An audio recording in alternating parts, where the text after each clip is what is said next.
Hi everyone, welcome back to this episode of Over the Hump. Today's guest is the middle school principal, Mr. Josephson. So, Mr. Josephson, can you introduce yourself and tell us your origin story? My origin story. Yeah, Boy. so that would be your nationality, where you were born, name and location of the schools you attended, and your favorite childhood memories.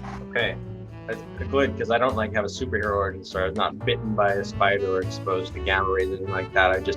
I was born in Canada, from the province of Saskatchewan. Canadians know Saskatchewan as a very flat place right in the middle of the country. Foreigners don't know where Saskatchewan is, so we just tell them it's between Toronto and Vancouver. It's right in the middle of Canada. It's flat farmland where I'm from, so I'm familiar with agriculture, grain farming. We've got a honeybee farm, cattle farming, but we also have lots of forests, so lots of camping and fishing and hunting and things like that. I went to school there in Saskatchewan, so I got the Canadian education. Went to elementary and high school in Regina, Saskatchewan, and university my first year there in Regina, Saskatchewan too. So, my first international teaching job was at Brent, but it was at Brent Baguio, not Brent Manila. So I was up at Brent Baguio for 5 years, and now here I am. What else do you want as far as my origin goes here? How about some of your favorite childhood memories? Childhood memories. Well, I guess, definitely camping or being at summer camp, basically being out in nature. I was a very frequent attendant at a summer camp called KBK. It was on Katepwa Lake, which is a glacier. It's like the only valley in all of Saskatchewan. It's the only where there's hills, because a glacier went through there many, many, many years ago and left the valley. And so one of the lakes in the valley is called Katepwa. And so Katepwa, it's called KLC now, Katepwa Lake Camp, very dear to me. That was, where I learned how to edit videos. It's where, we used to go and do camp outs. So we would just go off with our cabin to some spot in the middle of a field, and we would sleep in the field all night. We'd start a fire and we'd, play around and stuff like that. But, I don't know if you've ever been out, 80 kilometers away from the nearest city. So there's no light at all, and just all night long looking up at nothing but the sky. There are more stars that the naked eye can see than you can even imagine. I've never been able to in my life see as many stars as I could see doing that when we were kids. So that's definitely something that stands out as a memory. Even as like a 10 or a 12-year-old kid, you get this really overwhelming feeling of insignificance looking on and something like that. And you wouldn't believe the amount of shooting stars there are in a single night. So many. Every 60 seconds at least, there's a star that shoots by. We're in a lot of danger in this galaxy. So thank you. So for our next question, we wanted to know, what were you like as a student, and have you ever been called to the principal's office? What for? I wasn't a spectacular student. I was probably, and if anything, it's helped me as a teacher because it's given me more sympathy towards students who are like me, who are not really the best students, who are perhaps a little bit difficult, who didn't really take academics all that seriously. I was pretty average as far as academics went. I got called to the principal's office once in about the 7th grade because I made another kid on the bus cry. Significant, but nothing that you're going to get kicked out of school. There's apologies and tears and all that kind of stuff. I did get called to the principal's office once when I was in the 12th grade. And what I thought it was going to be, I thought I was going to get in trouble because I used to wear a backpack around my high school. I went to a really big high school. We had 1,100 students, K to 12. And it was kind of a rough school. It was just on the edge of the inner city. And so there was gang stuff, and there was drugs, and there were fights, and it was a bit of a rough school. Anyway, we weren't allowed to carry backpacks, and I used to carry a backpack because I liked not having to go to my locker between every class to switch out textbooks and things like that. They wouldn't let us carry backpacks, I think, because they're worried about people bringing weapons or drugs and stuff like that. It wasn't a concern for me, and my teachers didn't really care. That's why I got away with it. They're like, it's just Ben, put his backpack down to take out his book. So That was fun. So anyway, I got called to the principal's office. I thought because I was going to get talking to about this backpack.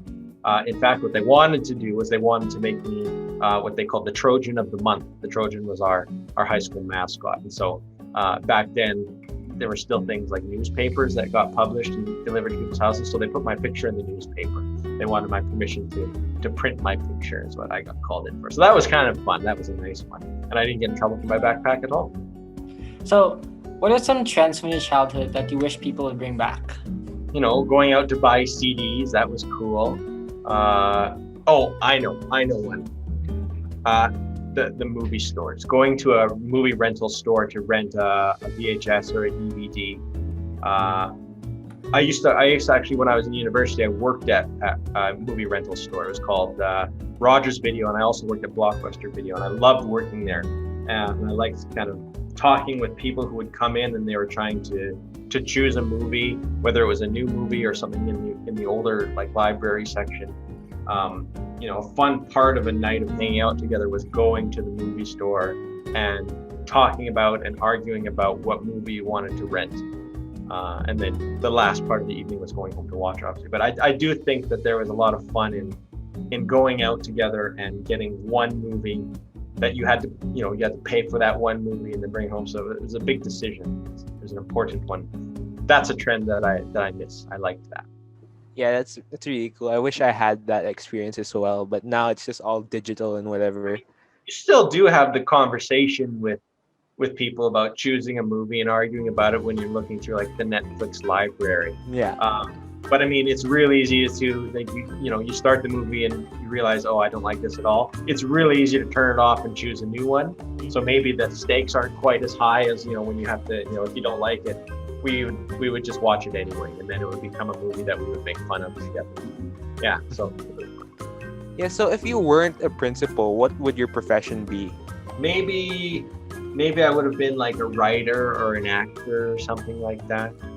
I don't know. It's really hard to make any money doing that kind of stuff. So it's a big risk to put all your cards into the arts as it were.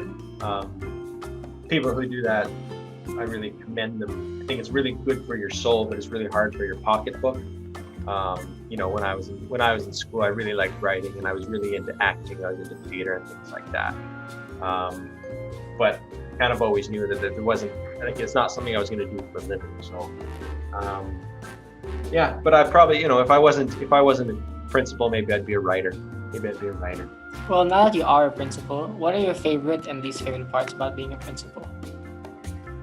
So my least favorite part about being a teacher was marking essays. I was an English teacher for many years. I had taught middle school and high school English, and definitely the piles of essays that one has to sit and go through, the amount of focus that takes to pay attention and to try and be constructive, but also to be critical and assign a grade. It takes a long, long time to go through a class set of essays, let alone several classes of essays. So I think my favorite part of being a principal is not having to mark large sets of essays anymore.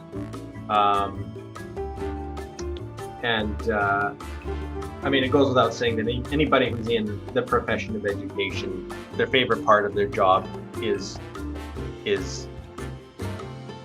working with young people, is working with kids and with youth, and trying to be a good influence on them and trying to impart some piece of knowledge or passion that we have onto them. So that's definitely another favorite part. As far as least favorite parts of being a principal, there's still a lot of paperwork that has to be done, especially this year being distance learning. It's not as easy for me to just kind of walk out and visit with students. I can't go into the atrium. I can't go into the cafeteria. I can still pop in on Zoom meetings, but it's, most of the students have got their camera off when I come in or so there's a real feeling of, I think, disconnect for me this year. The new students, like the new grade 6 students in middle school, I probably don't know what half of their faces look like to just see them and know their name, whereas my grade 7 and 8 students, I do know who they are. But that just kind of illustrates the level of disconnect that I'm feeling this year. I can't wait to get everybody back together in the building. Yeah, we totally relate to you. we're excited to go back to like physical school. Any funny or like memorable incidents during your first couple of years as a principal? I was really trying to think of something that I could give you, but not a lot of funny things happen to principals. We tend to deal with we deal with problems when they come up. So we deal with a lot of problems. We get to see a lot of people who are perhaps in crisis or at particular low points in their days or in their lives, and so it's a lot of things like that. While they may be memorable, they're not really that funny, and they're not really good stories to relate to other people. But you still have it's a very good chance to have a lot of influence on a school and on the teachers who are at the school and the students who are at the school, and it's a very good position. As far as kind of leadership advice or experiences that I've had, I had the unique opportunity, because people don't really have this opportunity anymore, but when I became the principal up in Baguio, before I was the principal, Mr. Wykes was the headmaster of Baguio. So I was a teacher under Mr. Wykes. And when Mr. Wykes moved to Manila, I became the principal. And Mr. Robbins decided to step in as the headmaster of Brent Baguio, because I had zero experience in running the school. So we needed somebody as the headmaster who kind of knew what they were doing, who knew the landscape. But it gave me the opportunity to kind of learn how to be a leader underneath Mr. Robbins. And Mr. Robbins is, he's like a titan of school leadership. And so, just the ability to ask him questions and observe what he does and how he handles things has been, was probably the best advice that I ever, it's not necessarily advice, but it's the best piece of learning that I ever got to do it. So as far as advice on leadership, I mean, just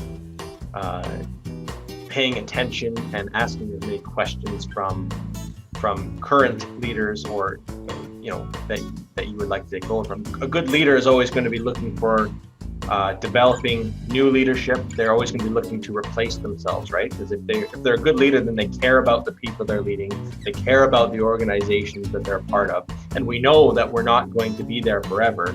And if they want the best for those people or for those organizations, they're going to be looking for good people to replace when they leave. And so, take advantage of that drive of good leaders, and get their advice and talk to them about their decisions and their experiences and things like that. That would be my leadership advice. So for our next question, according to your response from the Ford article last year, you never knew you took an IB course until you graduated. From your experience as someone who took IB and didn't even know about it, what do you feel is the most important thing to do to successfully manage your time? So I'll tell you a little bit how I managed to take an IB course and I didn't know it. I was in my high school, I was in French immersion.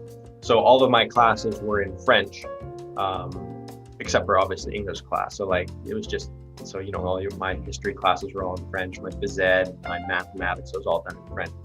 Now part of our French immersion program, and there weren't very many people in French. I was amongst a population of perhaps 20 out of 250 who were in French. And so part of the program was that in our senior years, they put us in, it would probably be the equivalent of French AHL, I think. I don't think it was quite called that back then when I was doing it, but I think that's roughly equivalent. But they didn't tell us that it was an IB course. It was just, we took French 11, French 12. That's what it was called on our schedules. And so we never questioned it. And when they told us, and you'll be taking exams in May, and then you don't have to go to class anymore. And in Canada, our classes went to the end of June. And so we basically had a month off of that class at the end of the year. And we all thought, that sounds awesome. We have no questions about that. Let's do that. That's really good. And then it wasn't until afterwards that we realized the reason for that is because it was an IB class, and IB holds exams in May. And so when we graduated in our diplomas and everything, we all got a certificate for French IB class. We're like, oh, okay, well, you took an IB class. There was like another class of students at our school, and again, they're really small, like maybe 20 students, who were taking an IB diploma. So we knew what IB was, and we knew they were taking IB, and we knew we were in French immersion, but we didn't realize that anything had crossed over. But now that, when I reflect on it, and now that I've taught IB, it's kind of like, oh, that was definitely an IB course, because it is a lot. Now, granted, it was only one certificate course. It wasn't a number of certificate courses. It certainly wasn't a diploma that we were taking. And so, we weren't writing extended essays or doing CAS or anything like that. But it was still a heavy class. There's still a lot of reading, and the expectation was still high. And we got university credit. Where I'm from in Saskatchewan, you get your first year university credits for passing an IB class with a score of 5 at least. And so, we got our university credit for French. But I mean, as far as time management goes, the biggest thing that you can do is write stuff down in an agenda, or keep stuff up to date in a calendar. When I was in school, we didn't have smartphones, so I had an agenda that had the days of the week, and I'd go through it and I'd write in the due dates for any major thing, like especially we would often get the major due dates for assignments. So like when you have IAs and things like that, when they're going to be due. So I'd go ahead and put those all in, and then I would go back and I would write a week ahead of time, make sure you have the draft done, and 2 weeks ahead of time, make sure you have started this draft. And then as you go class by class, just kind of making sure that keep up. It seems I don't know. It seems like a simple thing to do, but it's not a simple thing to do, because you actually have to do it, and you actually have to like keep it up and use it and check on it and rely on it. And I've since switched this all over to Google Calendar, but it's the same principle. You have to actually be using your calendar and checking your calendar. And if I have an appointment, I put it in the calendar, and then I don't have to remember it in my email, so I can archive it in my email, because I know that I'm going to check my calendar in the morning. And if I've got my meeting, or if I've got my due date, or if I have a note that says you have to start this project, or if I have a letter that I know I have to send out to my school on Friday, I'll make sure on Monday I have a note in my calendar saying write a first draft of this letter, and that way I have it done, and it doesn't surprise me on Friday, and I don't forget and not do it on Friday. So keeping up, like writing things down and making sure that you actually are writing things down consistently and checking them consistently, that's the best way to manage your time. Okay, so our following question is, would you rather go back to high school or middle school? Why? High school. 100% high school. And the reason is because middle school is so socially difficult. Your middle school is when you kind of first really start to develop an identity that is independent of your family and your parents, and is far more dependent on your social group and your friends and the things that you're interested in. Except for you don't have any experience with any of that stuff, and so you're trying to figure it out as you go. And things like getting told that your hair looks funny today can be a really serious thing for you, even though so when you're in high school or beyond that, have someone telling you that your hair looks bad today is not really going to affect your day that much. And in middle school, it can really affect your day, and it can affect your week, and it can affect your year. And so it's tough. It's tough, and it's something that people need to go through, and they need to learn how to navigate those social situations, and how to create good friendships, and how to, for lack of a better term, break up with friends that are not really of common interest with you, or that you just don't get along with, and that's hard to do. There's skills that need to be learned, and they're hard skills to learn, and they're not fun to learn. But they not to say that your life is not fun and really hard during that time, but I wouldn't want to go back and do it again. High school was fun. I really enjoyed high school. I was I found things that I enjoyed. I was really into theater, and I got really involved in theater, and I found friends who were into the same kinds of movies I like to watch, and were into writing, and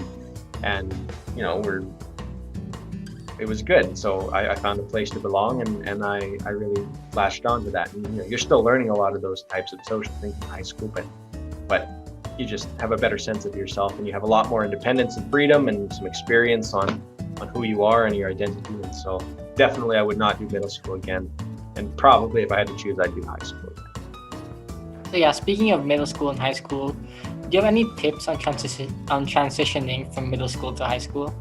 It's a hard transition because you're big fish in middle school in grade 8, and then all of a sudden you're little fish in grade 9 when you're in high school. And so my biggest advice to grade 8s going into grade 9 is be humble. It is a humbling experience to move to a big school and be the youngest. But it's not like you've done anything wrong. There's nothing wrong with being the youngest or the smallest in the school. But I mean, act accordingly. Don't draw attention to yourself. Be humble, and the people in grade 10, 11, and 12 have gone through what you're going through, and by and large, people are sympathetic to those who are going through similar challenges that they have gone through in the past. So they're not there to judge you and to make fun of you and to make it hard for you. Although maybe some of them are, maybe some people are like that. But by and large, they will support you, and just be humble and learn what you can. Yeah, I wish I got that advice when I was moving to 9th grade. Yeah, a lot of tough memories about like transitioning for Pablo and I. But it's exciting. It's an exciting time because there's a lot of, like I said, there's a lot more independence that you get when you're in upper school. You're kind of a lot more able to, there's a lot more clubs, there's a lot more people to spend time with. Teachers will treat you a little bit differently in upper school. They have higher expectations of you, but with those higher expectations comes more freedom. And if you embrace that and are excited about that, it's a wonderful thing. So, yeah. Okay, thank you for that. So now that we're nearing the end of the school year, what do you think students should do to finish the school year strong? The biggest thing, it ain't over till it's over. It ain't over till it's over. You can't see the finish line and then decide to slow down or to stop. It's kind of what happens. You get close.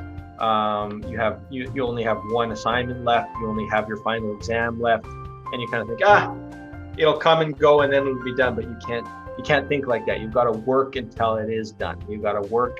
The mentality you have to have is you have to earn the right to be done with it. And in order to earn that right, you have to put in your effort to the end. And the effort can look different depending on what the class is or whatever you're doing. Look for the work. What's the work? What's the thing that you have to do that you don't enjoy? That's the work, and that's what you have to do until it's over, until you've got your report right in your hand, until you've signed off on your final exam, until you've handed in your final paper. Don't stop until it's done. Keep going. I'm sure, like marathon runners, it's what? Marathon is 42 kilometers. You don't slow down on kilometer 41 because the end is a kilometer away. You keep your pace, you keep running, and then when you're done, good for you, but you're not done until you cross that line. That's the hardest kilometer is that last kilometer. I'm sure of it. It's the hardest one because eventually you're done, but you're not done. So on our podcast, we like to ask our guests about recommendations from either like Netflix or Spotify. So do you have any streaming or music recommendations to give?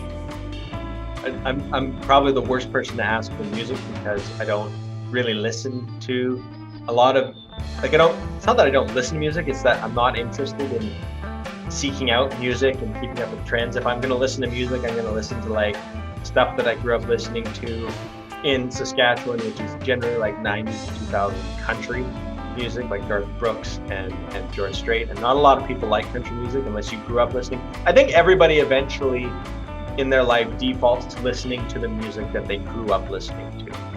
And the people who listen to new music who are coming out are the people who are growing up and listening to that music. And then in 20 years, they're going to go back to that music that used to be new, and that's what they'll listen to. And they'll have the same conversation that I'm having.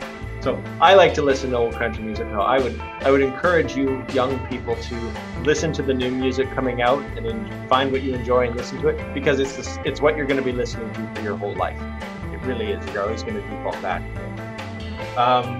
As far as kind of streaming for Netflix, what am I watching right now? I'm rewatching The Crown.